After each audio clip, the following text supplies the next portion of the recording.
बच्चों, इस वीडियो में हम स्वच्छ भारत मिशन SBMG स्वच्छ भारत मिशन, इस पर आपके बोर्ड में टिप्पणी पूछी गई है, तो आपको बहुत ध्यानपूर्वक ये सुनना है, इसको याद कर लेना है। आपसे इसे एक लघुतरात्मक टिप्पणी पूछी जाएगी, तो आपको इसको अच्छे से सुनना है, पढ़ना है। ठीक है। ग्रामीण स्वच्छता यद्यपि राज्य सरकार का विषय है। किसका विषय है ये? ग्रामीण स्वच्छता जो है बच्चों, वो राज्य सरकार का विषय है। किंतु केंद्र सरकार ने राज्य सरकार को सहयोग देने के उद्देश्य से केंद्र सरकार ने राज्य के प्रयासों को सहयोग देने के उद्देश्य से 1986 में 1986 में केंद्रीय ग्रामीण स्वच्छता कार्यक्रम लागू किया।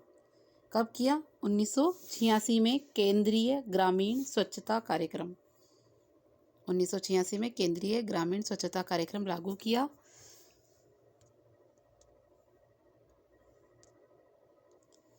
1 अप्रैल 1999 से इस कार्यक्रम को संशोधन करके इसे पूर्ण स्वच्छता अभियान यानी TSC संज्ञा से अभिहित किया। यानी 1 अप्रैल 1999 को इस कार्यक्रम को बदलकर पूर्ण स्वच्छता अभियान रख दिया गया।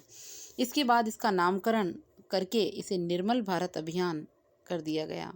तो पहले हम इसे निर्मल भारत अभियान के रूप में जानते थे। इसका उद्देश्य क्या है निर्मल भारत अभियान का? तो इसका उद्देश्य था सामुदायिक संतुष्टि दृष्टिकोण अपनाकर ग्रामीण भारत को निर्मल भारत में बदलना। ठीक है। 2022 तक सभी ग्रामीण परिवारों को 100% स्वच्छ करना इसका उद्देश्य था। तो 2022 तक सभी ग्रामीण परिवारों को 100% स्वच्छ करना इस निर्मल भारत अभियान का लक्ष्य रहा। ठीक है। फिर उसके बाद 2 अक्टूबर, आप जानते हैं महात्मा गांधी का जयंती है, महात्मा गांधी की जन्मदिन है। तो 2 अक्टूबर 2014 की डेट आपको याद कर लेनी है। यही आपका क्वेश्चन है कि 2 अक्टूबर 2014 को इसका नया नाम क्या रखा? स्वच्छ भारत मिशन। क्या रखा? स्वच्छ भारत मिशन ग्रामीण दिया गया।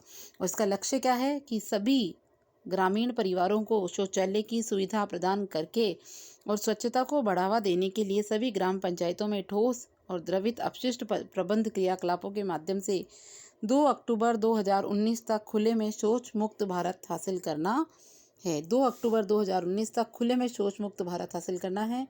स्वच्छ भारत मिशन में प्रत्येक परिवार को, आपको पता है गांव वालों को, गांव में भी इसकी राशि मिल चुकी है लोगों को, कईयों को, और आपने शौचालय बनाकर उसके ऊपर जो है पीले कलर से लिखा हुआ है स्वच्छ भारत मिशन। तो 10,000 रुपये और बढ़ाकर 12,000 रुपये कर दिए गए। तो अभी वर्तमान में जिस जिसके शौचालय बने हुए हैं उन सब के खातों में 12,000 रुपये आ चुके होंगे।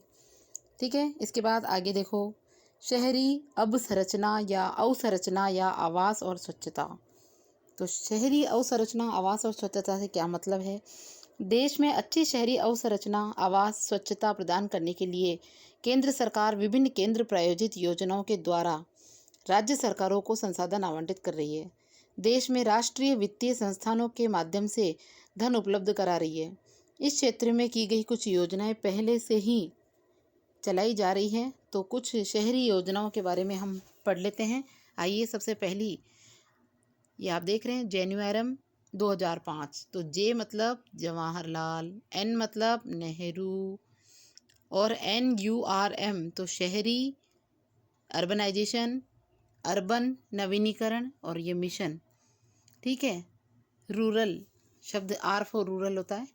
तो इस कार्यक्रम के अंतर्गत जवाहरलाल नेहरू शहरी नवीनीकरण, पूरा नाम आप याद रखेंगे, जवाहरलाल हमारे देश के प्रथम प्रधानमंत्री पंडित जवाहरलाल नेहरू के नाम से है, और शहरी नवीनीकरण मिशन चलाया जा रहा था।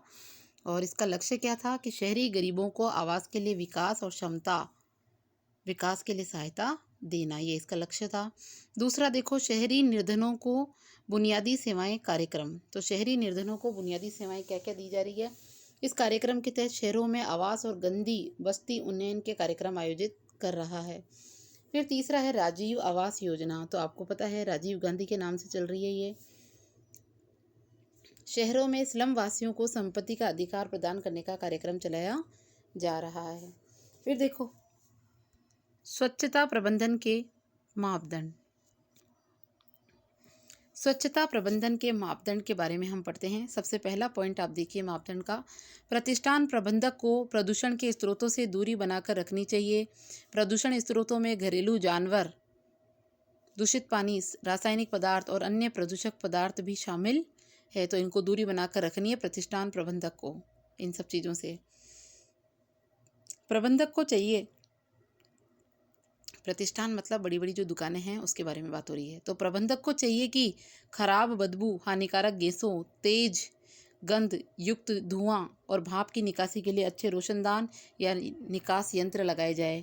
कार्यस्थल को, ये कोई फैक्ट्री के बारे में, केमिकल की जो फैक्ट्रियां हैं आप देखते हैं, भिलवाड़ा सांगानेर के जो इलाके हैं जहां पर दूषित धुआं निकलता है, ये उनके लिए भी है। जो भी प्रबंधक है उन सब के लिए ये स्वच्छता मापदंड है। कार्यस्थल को गंदगी से अच्छी तरह अलग अलग रखा जाए। दीवारें, फर्श और छत को गंदा नहीं होने दिया जाए। कच्चे माल का प्रोसेसिंग रूम हो, उत्पादन क्रिया के लिए अलग से रूम हो, पैकिंग का रूम अलग होना चाहिए। 5वां, गंदे पानी को शुद्ध करने और अन्य गंदगी व्यवस्था को रोकने के लिए संयंत्र लगाए जाए। फर्श, दीवार और छत को वाटरप्रूफ पदार्थों से साफ करना चाहिए। उसके अलावा जो विंडो है वो रोशनदान और नालियों पर और चूहों, धूल और हानिकारक जीवाणुओं को रोकने के लिए उपकरण लगाए जाने चाहिए। जालियाँ लगाई जानी चाहिए रोशनदान में। खाद्य पदार्थों को बनाते समय और पैकिंग करते समय स्वच्छ और रोगाणु रहित और कीटाणु रहित स्टील के उपकरणों का प्रयोग करना चाहिए। पदार्थों का ठंडा करना और पुनः ठंडा करके और गर्म करने के स्थानों पर थर्मामीटर लगे हुए होने चाहिए।